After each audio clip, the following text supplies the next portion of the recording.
อย่างนี้บ้าน ยัง ไข่พิเศษดิเฮ้ยจักหน่วยวะ2 4 6 7เฮ็ดจำสิเฮ็ดบาทนี่7หน่วยเฮ้ยยังกันนะ คือมีเงินค้ำบาทนี่ คือมีเงินที่ค้ำอยู่ในไข่บัดนี้ มีแฮงเนาะกะนั่นแหละ เอาพอในเพิ่น ให้พรให้เพิ่น ขอให้สุขภาพแข็งแรงอายุมันยืนขอให้ร่ำรวย ความเจ็บ แน่นอนเนาะจังเนาะ เจ็บกระไข้คำไข้ให้มี โดยให้เพิ่นเดินทางไปไสมาไสก็ให้ตลอดปลอดภัยเนาะ โดย ให้น้องมาสำนึกให้เพิ่นได้หลายกว่าเก่าเนาะ โดย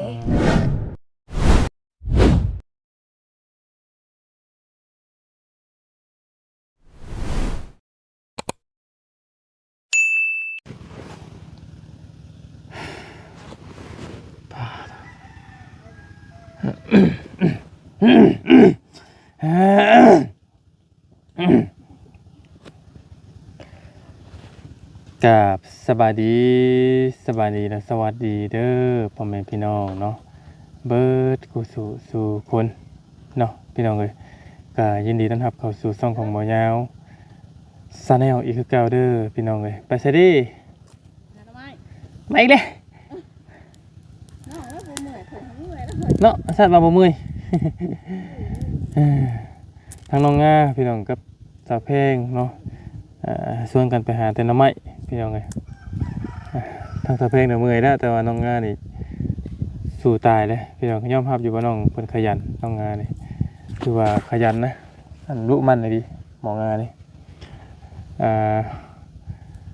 บ่อยากอยู่ซื่อๆนะพี่น้องมีแต่หาอยู่หากินเดี๋ยวเราก็เป็นเสาหลักของครอบครัวให้พ่อให้แม่อีกแล้วสำหรับน้องง่าภาระอยู่กับน้องเพิ่นเนาะ เอาพี่น้องเลยสำหรับคลิปนี้ก็หมอยาวเองก็จะมาว่าถึงทางครอบครัวน้องฝ้าอีกนึงพี่น้องเลยตอกย้ำน้องอีกนึงเนาะก็หมอยาวก็บ่ฮู้ว่าเป็นหยังตอนนี้ก็พ่อแม่พี่น้องเพิ่นก็ให้ความสนใจค่อนข้างจะบ่ค่อยหลายปานใดเนาะทั้งที่น้องเพิ่นก็ดูแลพ่อตาบอดเนาะแล้วก็เด็กเป็นเด็กน้อยที่ขยันผู้หนึงพี่น้องเลยเนาะส่วนน้องฟ้านี่ก็น่าจะเป็นเด็กน้อยกำพร้าพี่น้องเลยเนาะ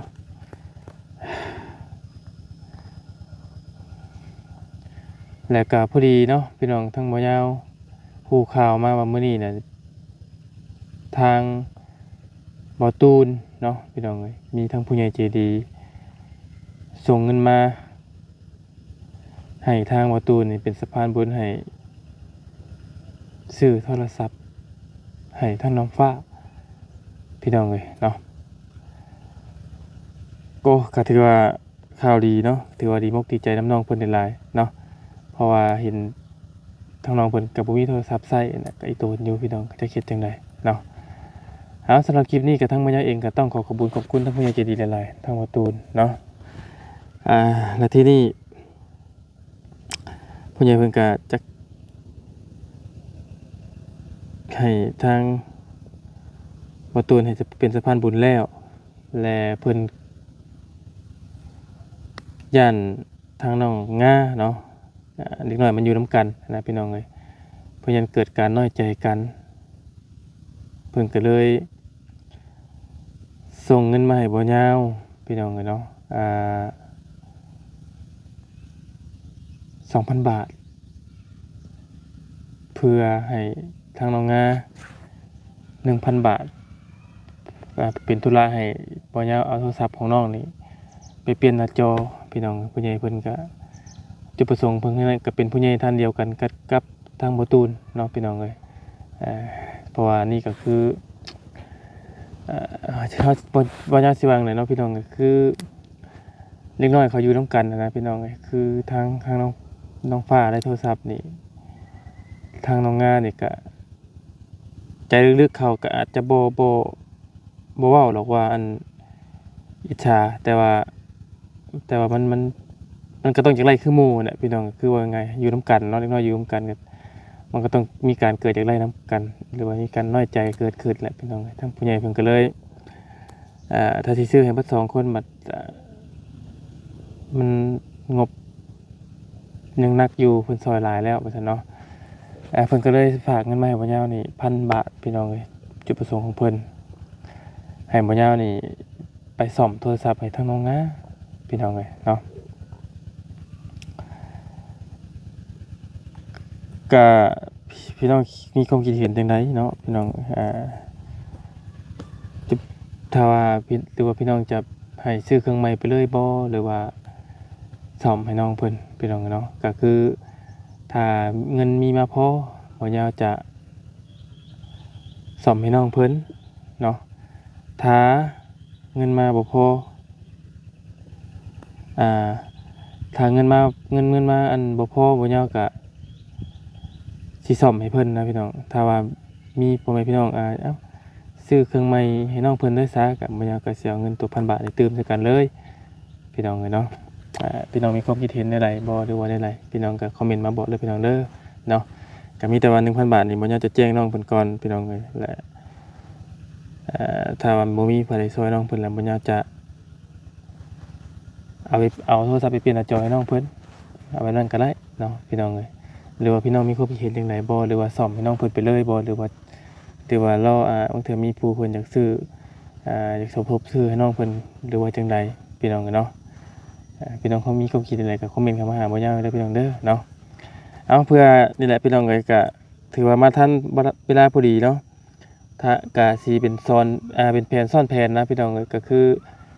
เป็นรางวัลปลอบใจน้องเพิ่นเนาะก็ถือน้องผ่านไล่โทรศัพท์ส่วนน้องง่ารายงบนำมาเยอะ1,000 บาทพี่น้องเลยเพื่อไปเปลี่ยนหน้าจอโทรศัพท์เนาะแต่ปัญญาว่ามีความคิดเห็นพี่น้องว่าจังไดเนาะถ้าว่าอยากมีเงินซื้อเครื่องไว้ให้น้องเพิ่นไปเลยบ่หรือว่าซ่อมตัวนี้ไปพอได้ใช้ไปก่อนหรือว่าได้ไรพี่น้องหรือว่าเก็บจำนวนเงิน1,000 บาทไว้ก่อนเมื่อเทื่อมีพี่น้องเพิ่นสมทบเข้ามาหรือว่าจังไดก็คอมเมนต์มาบอกกันเด้อพี่น้องเด้อเนาะก็ขอบคุณทั้งผู้ใหญ่ใจดีหลายๆเด้อเนาะที่ไว้วางใจทั้งปัญญาเป็นสะพานบุญให้ในมื้อนี้เนาะขอบคุณขอไว้พรในใจเพิ่นอยู่ดีมีแฮงความเจ็บบ่ให้แลความไข้บ่ให้มีเด้อขอให้ร่ำให้รวยเนาะก็ฝากติดตามทั้งเคสน้องงาเนี่ยพี่น้องเอ้ยเนาะก็หมู่ก็ขึ้นเสปนบ่ป้องขึ้นเสปนมื้ออื่นพี่น้องแต่บ่ยาวก็ยังบ่ทันได้ขึ้นอยู่พี่น้องครับพระพี่พระน้องเข้ามาติดตามรับชมเป็นกำลังใจให้ทั้งบ่ยาวเลยเด้อพี่น้องเด้อเนาะก็บ่มีหยังหลายพี่น้องเอ้ยก็ทางเสปนก็จักจังได๋พี่น้องก็คือว่าคือขน้องอยู่ตรงนี้ก็เนาะทางอันสิว่าจังได๋ทางอัน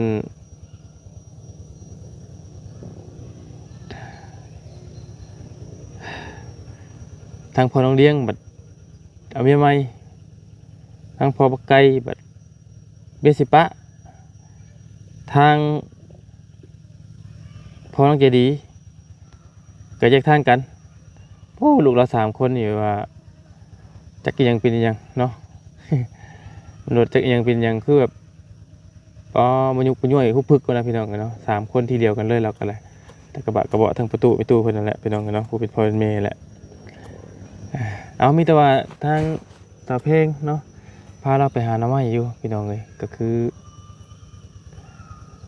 จะรอทางน้องงาออกมาแล้วก็สิรอทางประตูน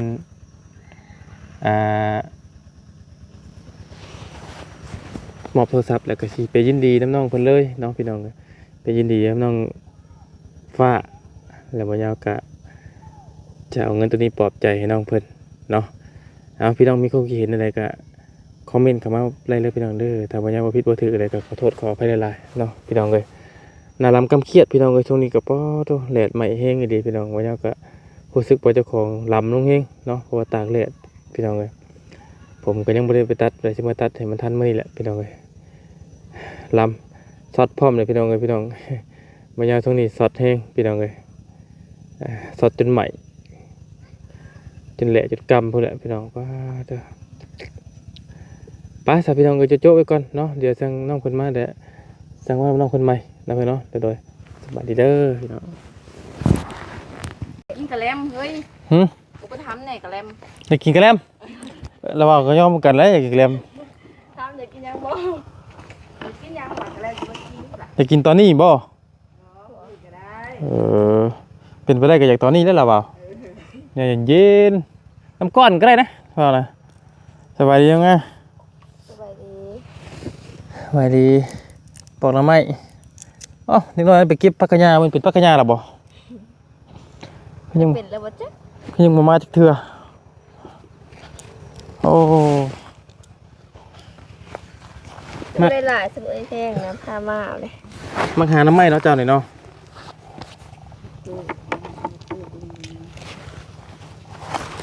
เด็ดพี่น้องเลยอ๋อมันมองมันอันเอาไปเสียเย็นจังว่าคักเนาะจะว่าเย็นจะจ่อยจะเสียบ่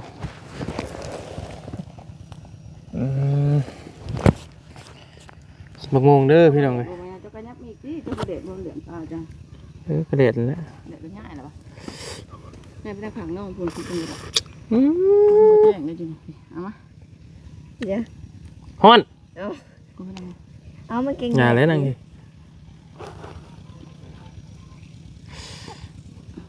มันเป็นพักกะยาแล้วบ่เฮ้ย ยังไม่ได้หลายอยู่จ้ะดูน้องเราข้าวบุพามาบ่ อืมบ่นั่นบ่ปานใดดอกกันเบิ่งจะสไตล์อยู่เฮือนอยู่ซ่านล้างถ้วยล้างบ่วงนะหมอนั่นน่ะนึ่งข้าวนึ่งน้ำนะหมอน่ะสิเรื่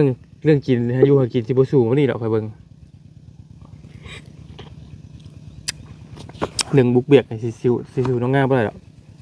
อันนี้มันบ่ยากว่าอวยได้พี่น้องเอ้ยแต่เบิ่งท่าทางน้องเพิ่นนะ น้องเกิดนั่นนี่ดิเกิดในกอไผ่น้องงานเกิดในกอไผ่บ่ ไปเกินกับไผบ่ เกิดอยู่เฮือนยงหมอ เอ้าเกิดในกอไผ่แล้วอยู่แต่ในกอไผ่ดู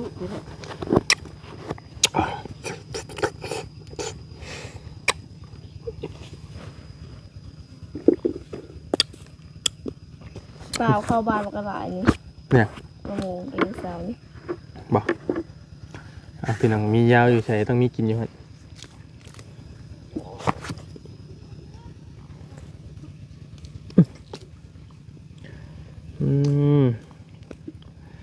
มองกระสอเท่าไหร่ก็เบิดแล้วนี่พี่น้องเอ้ยบ่อาทิตย์หนึงหรอก โป่งใหม่ หึ โป่งใหม่ดิ เนาะกระสอเบิดแล้วเนาะ เลย แล้วมึงต้นน่ะ งูต้นก็มืดอะดิ มันบ่แล้วเนาะกกนี่มันบ่เป็นหลอกซ้อนเนาะ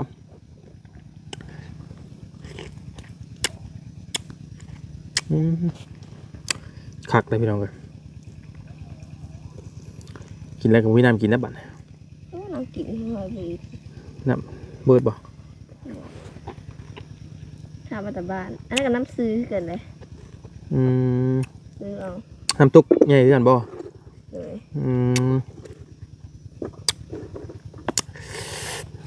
เงินมาน้ำสาก ว้าว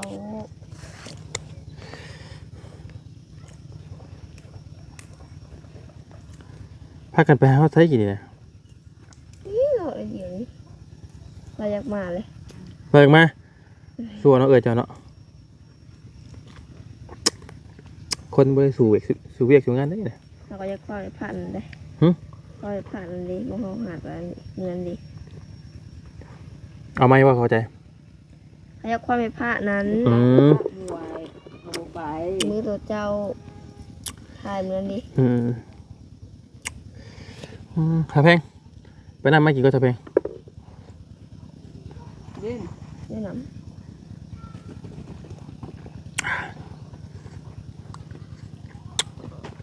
กินได้บัดนี้ ถูกแล้ว ำนี่ก่อนเลย ยกเลยบ่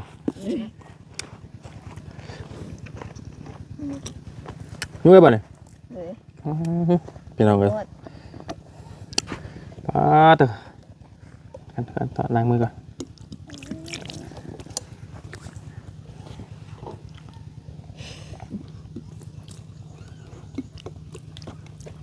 เอาพี่น้องเลยที่กินน้ำเพิ่นได้นี่น้ำบ่ยาวเบิดน้ำเพิ่นก็ข้างในเนี่ยมีแต่ เอ้ยอย่าบ้านี่อยู่เลย กิน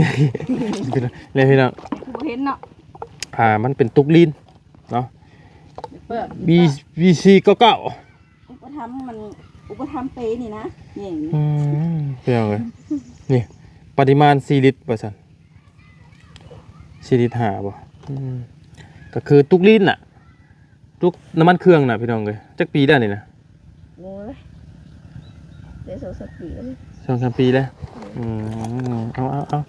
กินก่อนพี่น้องเอ้ยเฮ็ดเล่นหมูมีน้ำกินแต่เฮ็ดอยู่เฮ็ดกินก็เอาน้ำน้องคนนี้แหละพี่น้องเอ้ยบ่ยาวก็ได้แต่ว่าน้ำสะอาดแต่ว่ามาใส่กระตุกนี่กระตุกบ่สะอาด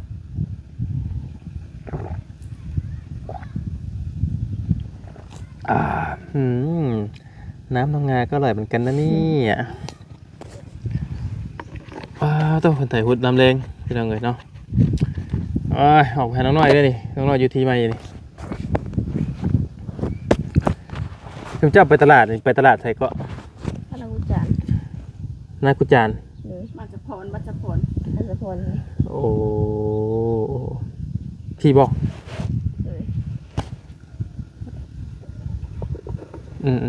ไปทางพี่เนาะ แล้วเดียวตัวบอด ตัวแรกใกล้ก็ลองเห็นนะเนาะเครื่องคองมันก็มีครบเบิดบ่ญี่ปุ่น กับบอ ปานใดเนาะคืออันมันกับบ่มันก็เป็นตลาดบ่ได้ใหญ่เนาะบ่ซ้ำเห็นเนาะ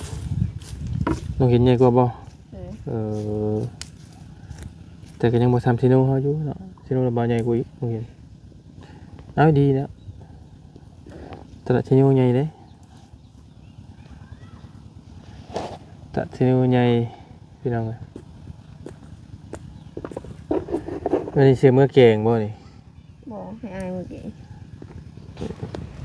จะไปหาอ้ายบ่นี่นะดีแท้เนาะใช่เนาะน้องบ่บ่นอนได้เนาะ เมื่อวานนี้บ่เตียงเพิ่นมาจังมุง ประมาณ3นี้แหละมาเข้าบ้านเลยสิงตู้ ตอนแรกอยู่บ้านบ่ เลย เอาเก้ามาอีก เลยงานดอกเด โอ้เดือนสุดท้ายแล้วดอกเนาะป้อเก็บผักกาดเขาใส่ได้เนาะน้อยๆก็เอามาปอกก็ยังปอกเขาบ่ได้อยู่นี่ ได้อายปอกเป็น เอาซะเอานี่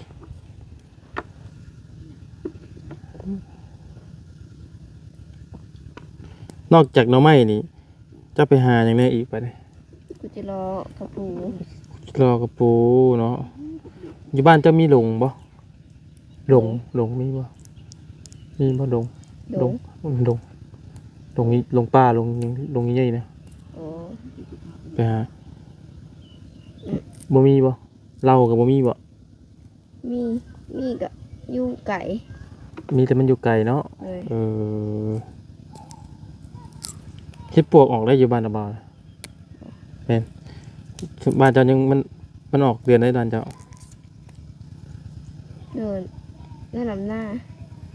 ป้าตุ๊ออกหลาแท้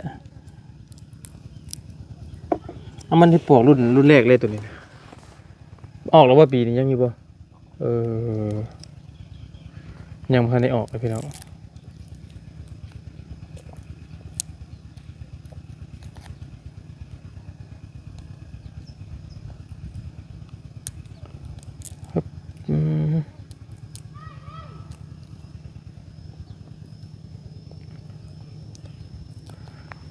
น้อยเพื่อสิได้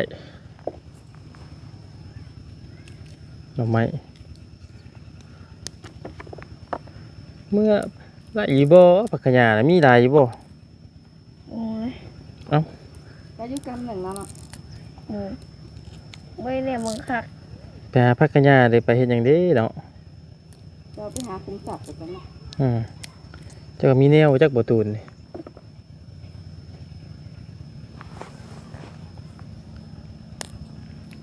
ไปกับน้องแม่นไปเอา3 น้องแม่น้องฟ้า ไปนำกันน้องแม่น้องฟ้า3 คนไปเก็บนำกัน3 คน มันนางวาวอยู่ไปนะ กินทุ่งไม้ยืนนั่งดินั่งก่อนบ่จ๊ะ สิไม่น้อย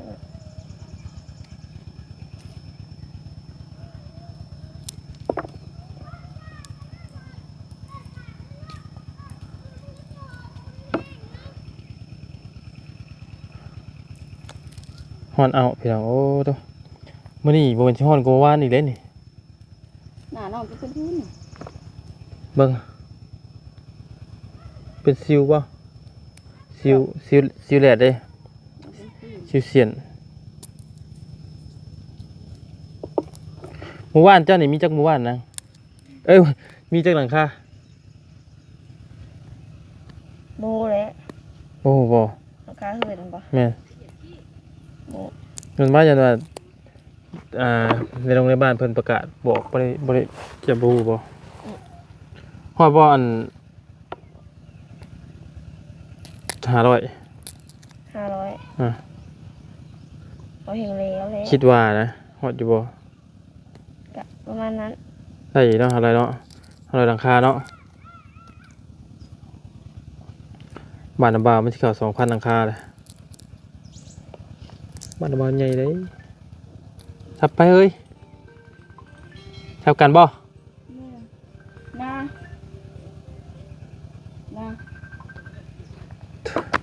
หับบ่ ทับบ่แล้วกันถ่ายคลิปอยู่บ่ ฮัลโหลบอลยาวเรายังถ่ายคลิปอยู่โดย บอกว่ารับแทนไอ้เท่านั้นได้เดี๋ยวเราจะโอนเงินไปให้นะ โดยเคยเบิ่งให้ทางใดทางเฟซบุ๊กบ่ ฮอนเอาไปเอาไว้เนาะโอ้ฮ้อนบ่ฮ้อนแฮงเนาะแต่ลำเบิดเลยพี่น้องเอ้ย ลมคือห้องภาพ เนาะวานนี้ยังมีลมแล้วว่าอยู่ให้หาโลดฝนมานี่นะเฮิงเติบอันน่ะพี่น้องเอ้ยมอยมันฮ้อนอย่างนี้มันฮ้อนที่ปวก เด็กค่ะ ลดค่า เด็กไป ฮ้อนที่ปวกพี่น้องมันฮ้อนอย่างไรที่ปวกเอ้าเฮงอีหลีป๊อด บอก เออ โอ้มือสิหาก็ ไปรถพ่นไหนเจ้าที่เจ้าเคยเอานะเจ้าไปเยี่ยมมึงโนดคำอย่าว่าฉันบ่ซี่เด้อถ้าไล่ปั่นกันกินเลยเด้อ เลยเสียทางน้ำอื่นทางออกมันออกได้ จะแกะไปหาตอนเช้าเลยสวยจักรยานออกมาพี่มึงมีใครมาหรอกตอนเช้านะ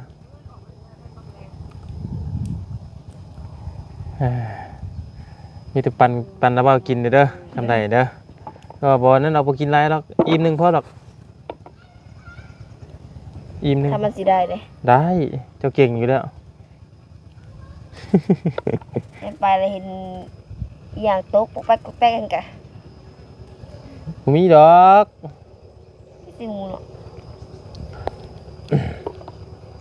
มีดอก ทำแล้วสิเลยปกปลาฝา มันปะพยันกว่ากันเจ้ากาฟ้าเลยพยันกว่าเจ้าอีกบ่มันหมดเดียวกันได้เจ้าทีมันกันก็มือหรอวะเลยดิ มันเกิดเป็นยังทุกสะยังมีเหตุมาอยู่พี่น้องเลยบอดี้จัดที่เขามาหาเจ้าอยู่ที่เห็นแล้วส่งหาระบาวอยู่แล้วส่งมาหาระบาวอยู่มาคอยระบาวอยู่ใส่อยู่กับน้องงาซะน่าจะเข้ามาอยู่เห็นแล้วส่งหานะยามลำหน้านี่บึ้ดเด้อเถอะเนาะ เลย ทำไมนี่เนาะหักบุก อุ้ยไปหาเลยนะ หักบุกกินดิกินทำไมบุกมาดิเอาบอกกินเลยเอากินยังไง กินเฮ็ดเพิ่งไป โอ้ กินจิรอไป ยามันมีเขาบอกกินเลยว่า ไม่ยากเรียกกินตำมะเตงไป โอ้ว่าไงยามันมีนี่เขาไปกอเดียวกับพ่อแกงเนาะเขาไปแกงเนาะ เลย แถวนี้ลงแปลกกอใกล้ๆนี่ก็มีอุบัติเหตุพี่น้องเลยหิวยังเคยมาน่ะเฮ้ย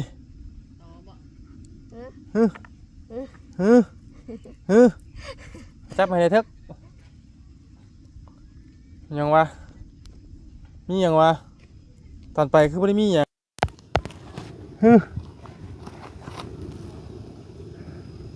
ไม่ยังอย่างเด้บัดนี้เนาะไม่ยัง เอา ไม่ยังอ้าวไม่ยังกันนะ ฮะโทรศัพท์โทรศัพท์ไผบัดนี้มานี่เปาะมันยังเด้บัดนี้ มาลุ้น KFC บ่จักหะไก่ KFC บ่ฮะ คือว่าไปเก็บผักกะหญ้านั่งพุ่นเก็บผักกะหญ้าได้ใช่หรอ หรือยังคือยัง นั่งแล้ว นั่งลูกหอมผักกะหญ้าดิ เอาเต็ม โอ้กินแห้งดิ โอ้อย่าง KFC มียังนี่จุกด้วย เอาออกทุกน้ำเฮ้ย KFC เลยค่ะ เงินพับว้าว ว้าไปป่าไปได้ค่อยไปเมื่อกี้นี่คือบ่เห็น แต่เกะใช่จะไปขี่ป่ะ ไปเก็บผักกันย่า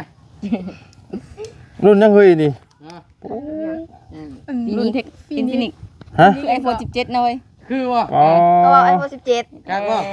อ๋อขัดอ๋อ4 โมงพอดีเลย4 โมง 6 นาทีพี่น้องเลย สมาร์ทซาว ได้คักได้ฟินิกได้เวทนดิ คักบ่ ครับเจ้าเว้ย ป้าขอขึ้นเลทได้ซะ ตัวจริงยังแหละเนาะไม่ว่าได้จ้ะ ขนาดน้องแม่นแจ้งบ่แจ้งก็ยังมืด เฮ้ยดอกเสียดาย เห็นป่ะ ครับกูได้ คักอยู่เนาะ ตอนนั้นช่องล้านห้าผู้ อันนี้ได้ อืม ต่อตกอยู่ 3,000 เนาะที่อยู่เองกลมไปเนาะเฮ้ยบ่แม่นนะเนาะ หัวแล้วบ่ 2,000 ปลายเนาะ 2 ล้านหา ช่องล้านห้า 3,000 เท้า 3,000 ปลาย 3,000 ปลาย 3,000ปลายครับ เอาบ่น้องงา เอา ได้เฮ็ดบัดนี้ ได้โทรศัพท์บ่นี่นะเจ้าฟันหยังอยู่บ่ ฝัน บัดว่าถามคือว่าบ่ได้ฟันหยัง บ่อยากบอก ฟันว่าจังไดก่อนจะได้โทรศัพท์นี่ เมื่อคืนนี่นะเมื่อคืนเนี่ยฝันว่าเอามาถ่ายอยู่นี่กับเบาแก้ว บริการเกี่ยวกับโทรศัพท์บ่ บอก เอาเลย แล้วเอาเงินให้ คิดว่าสิได้อยู่บ่ไอ้นาง บอก เป็นจังได๋ความรู้สึกเลยโทรศัพท์ เจ้าเจ้าจีบ้าแล้วได้บ้า หัวจนมือตา จีบ้า เอาว่าก็บ่แต่ความรู้สึกเจ้านะ ดีใจ ดีใจ เลย เคยมีคนชื่อให้อยู่บ่นี่ มีแต่ มีแต่พ่อแต่แม่ได้ชื่อให้เนาะครั้งแรกได้นี่พี่น้องเลย หายเด้อฮะเพิ่นบ่เห็นตา คือว่ามีเงินนะหมอนั่งเท่าไหร่นะ 400,000 เงิน400,000เพิ่นให้ไปซื้อหยัง เอาไว้ซื้อเป็นยามจำเป็น ซื้อไปยามจำเป็นบ่จำเป็นทุกมื้อได้เอาเนาะโอ้ในโทรศัพท์ใช่ Facebook เลย ยังบ่ทัน ให้น้องฟ้าจำแน่เฮ้ยฟ้าจำแน่ น้องฟ้าใช่ น้องงา โอ้ว่าสิขอ Facebook ได้ก็บ่ได้ยังบ่ทันตั้งครับตาย โอนตังค์ให้เราเลย ค่อยบ่ได้ซื้อตั้ง Facebook เป็น นี่ตังค์ให้เราเลย บ่มีเน็ตนะถามอะไรจะตั้งเป็นบ่ เอาไว้ก่อนล่ะมัน จับด้วยน้องงา มันค่อนข้างจะใช้เวลานิดนึงนะ น้องงาแล้วเอาสิส บ่ วย ได้ เนาะ จับอยู่ดอก เปิด ลิ้นลงไป จับ มือ ก่อ เลย นจับก่อน คือกันบ่กับเจ้าบ่คือเนาะโอ้ อยากได้อยู่บ่น้องงาตัวใหม่ก็ อยากได้น้ำหมูอยู่บ่เจ้าก็ดีใจน้ำน้องยิ้มเอื้อยอยู่บ่นี่ น้อง น้อง เหนื่อย นี่เอ้า เนาะมันยังบ่ทันเบิด โอ้ ของแถมเพิ่นได้บ่ยาว หลายอัน ลำโพงบ่โอ้มาค่อยสิดีเจฟังนี่ เอาดิรู้ว่าสิมีบ่นี่ ได้อยู่แล้วลำโพง ได้ เอ๊ะ เพิ่นที่แรกเพิ่นมันมี2ให้มี2แบบให้เลือก1ถุง2ลำโพงเพิ่นก็เลยว่าคิดมัน ลำนาติ ช่วงนี้หั้นนะแบบว่าเผาตะกร้านี่นะ ช่วงไหนช่วงหน้าเนาะ อ้อยเตียงนึงนะก็เลยเอาลำโพงนี่ให้น้องเพิ่นว่ะ อืม เปิดเบิ่ง จักบ่ว่ามีไฟหรือบ่แล้ว เปิดนัด นี่เด้อคำเจ้าบ่มักมีสำห้องนำ มีเชียร์สีโอ้สีชมพูเรื่องงาม นี่เด้อ หวานเบล มิวและรหัส อืม ลาเต็น รหัสจี รหัสจีมิวเก็บไว้ เก็บไว้เด้อ ดีมันมีปัญหา เพจนั้นไปตั้งให้ก็ได้เราบ่ตั้งให้ก็ได้แต่มันก็ใช้เวลานิดนึงอะนะ พวกลายพวกกันข่อยยังบ่ได้เฮ็ดนี่น้องเพิ่นซัก จะชื่อหยังผ้าใสบ่หรือว่าหยัง เอาใส่อันนั้นไว้ น้องแม่นได้หยังลูก แม่นบ่ได้หยัง มองไปน้องแม่นตุลำพง น้องแม่นอันพกไปเหมาะเลยได้นี่า โอ้ เหมาะเลย อ่า เหมือนเดิม เส้น ดี ใจซากของ ดีมกดีใจเลยแล้วว่าสิบ่ต้องสากมาแล้วมาไว้หน้าเด้อแล้วว่าสิเปิดดีเจพังเต้นอยู่กกม่วงนี่ครับ ดี ง่อยอยู่เนาะโอ้ดีจ้องดีใจน้ำในลายเนาะเรื่องโทรศัพท์ ว่ากระเล่ม แกเลม โตได้สับบ่ได้ฟันยังบ่ เอาขนมไปก่อน บ่ได้นอนกลางคืนบ่ได้นบมือบ่อ๋อน อนกับรับเลย นอนยันว่า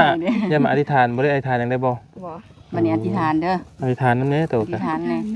เอาอธิษฐาน3 มื้อได้ เด้ เอ้าให้อธิษฐานตอนนี้เลย ไม่ทันอะไร แล้วแต่เจ้าแล้วนบมือขึ้นอธิษฐานมึงดูฮะ เราเป็น ลงมือก่อนไอ้ยาสิพาเว้ารับตา บ่เจ้าก็คิดไปของเจ้าเองกันแล้ว รับตาบัดนี้รับตา ขอชวนให้การย่าง บ่ได้แม่น้องรับตา บ่หยังกะอธิษฐานเจ้าว่าในใจเจ้าบางเทื่อมีเจ้าว่ามีผลมาตอนนี้เด้อกับประจักษ์เนาะว่าบ่ได้เฮ้ย อย่างมันเกิดขึ้นได้ อย่างมันเกิดขึ้นได้พระเอ้ยง่าเอ้ย บ่ค่อยขุดเบิ่งก่อนมันจะบ่ได้คำ ตั้งใจมึงเด้อ เราเป็น เอ้า เป็นอธิษฐาน โทรศัพท์ตัวนี้ นี่เด้อ ที่ตายแล้วต้อง ขอให้ฝันเราเป็นจริงเนี่ยเด้อ มีผู้สอนผู้แปลงให้เด้อติ ว่าไปเลยเนี่ยมันดีดิ ลองเบิ่ง 1 2 3 เทวดานางฟ้าโปรดก็มีได้เทวดาเป็นนางฟ้ามีจริงได้ เอาเงียบก่อนเด้อเอา จุดไรเนาะอธิษฐานนะบ่อธิษฐานบ้างได้ ตัวให้ฝันเป็นจริง พันยังแล้วบัดนี้ เอา อันหน้าจอโทรศัพท์นะ โอ้ค่อยมีอันงบเปลี่ยนตัวอันอยากเปลี่ยนตัวโทรศัพท์ เลย สิบ่จังว่านี่แหละตัวนี้ก็แล้วแต่บุญแต่กรรมเจ้าแล้วเนาะ ได้หน่อยใหม่บ่ แต่ว่าที่นี่น่ะเราว่าย่างกายมาหันเราว่าเห็นใครเจ้าน่ะบ่เห็นตอนนี้ เอา เอาอีดีป้าไปเบิ่ง ปลาบ่หั่ง ใกล้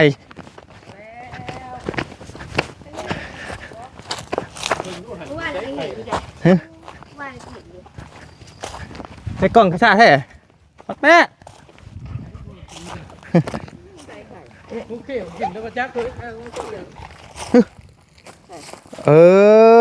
ใบ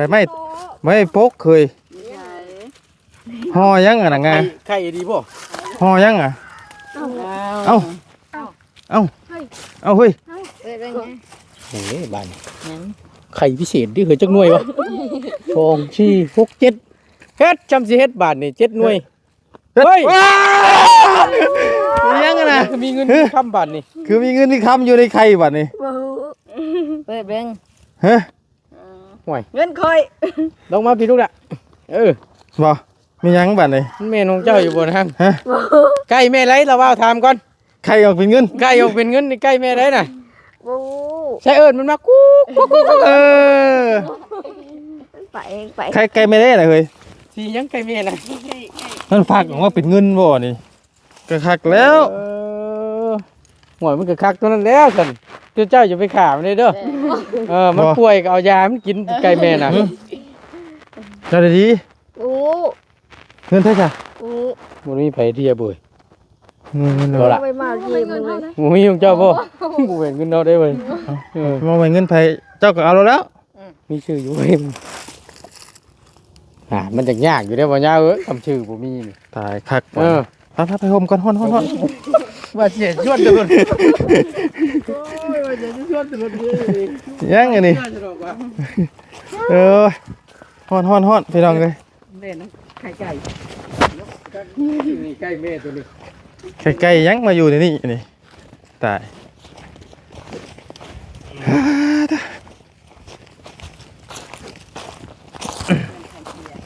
ยันไข่เสีย ได้เงินทรัพย์ เงินทรัพย์เอาโดยชอบเงินคือกันแหละพี่น้องไงเนาะเอาเท่าไรน่ะ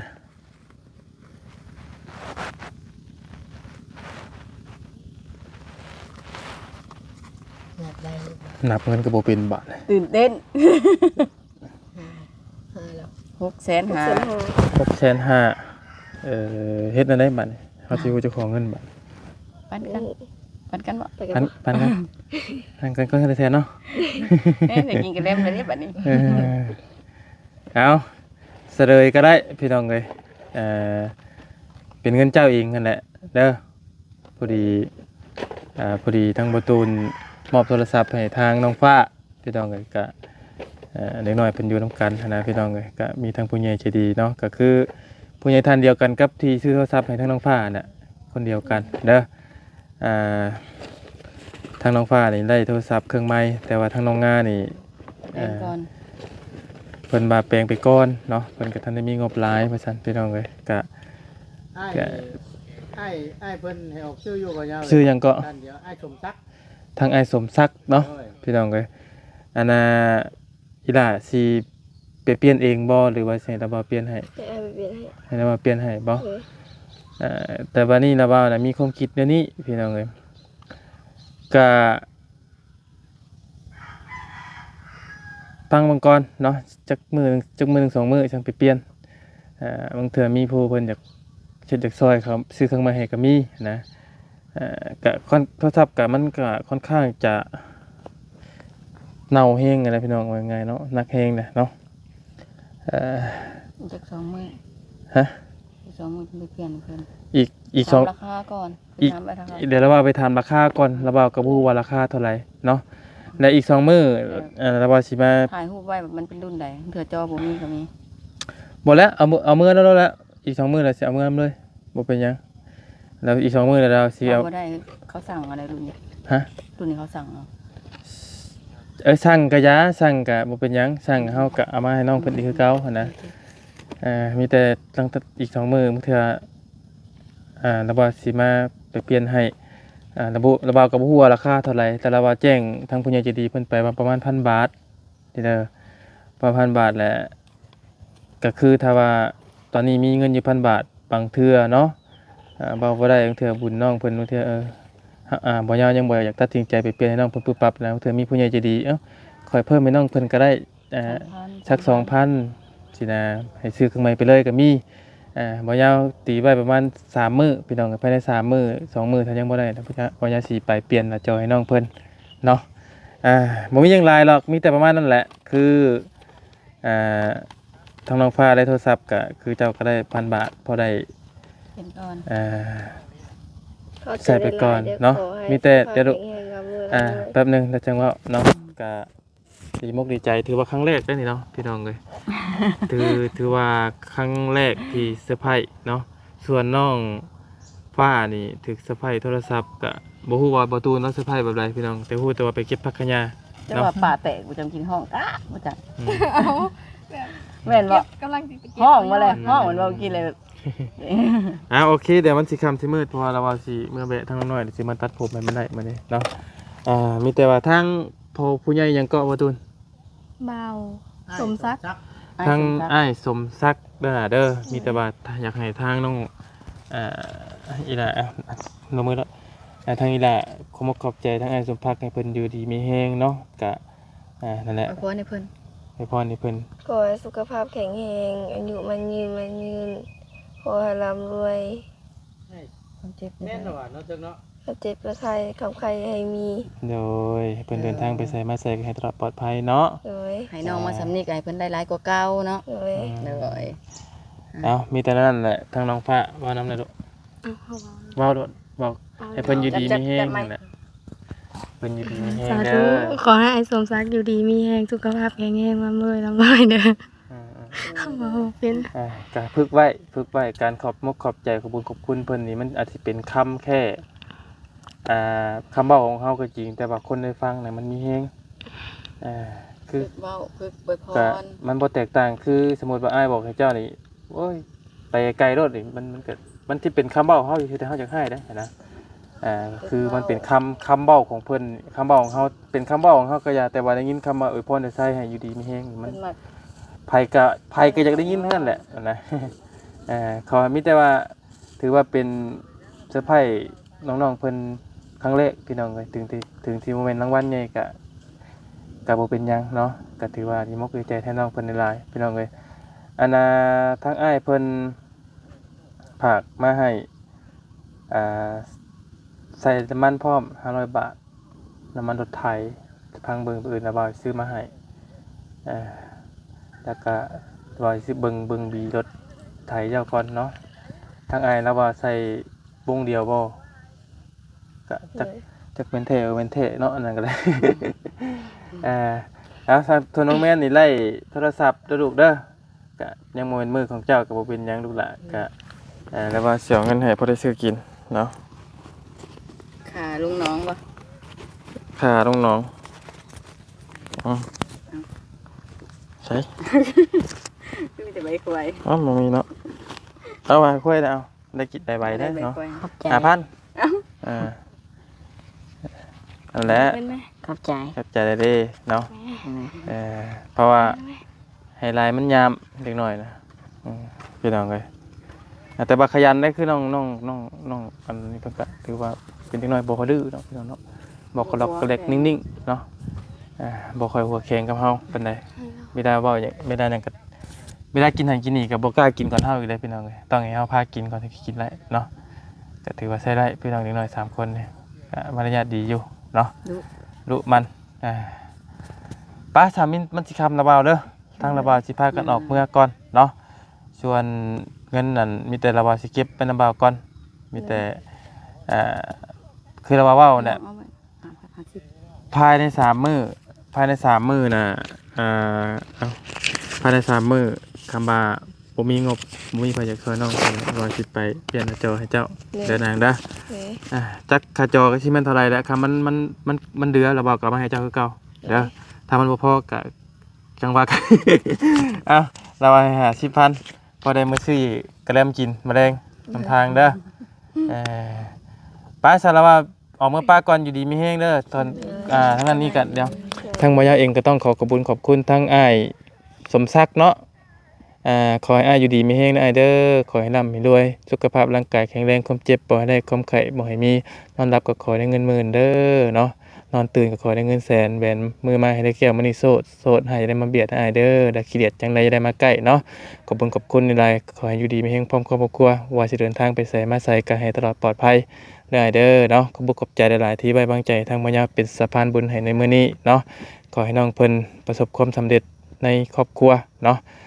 เอาสำหรับคลิปนี้ก็ระบาวไปป้าแล้วมื้อหน้าจะเจอกันใหม่เด้อคำ มือกับบ้านน่ะเดินทางปลอดภัยได้เด้อ เจ้า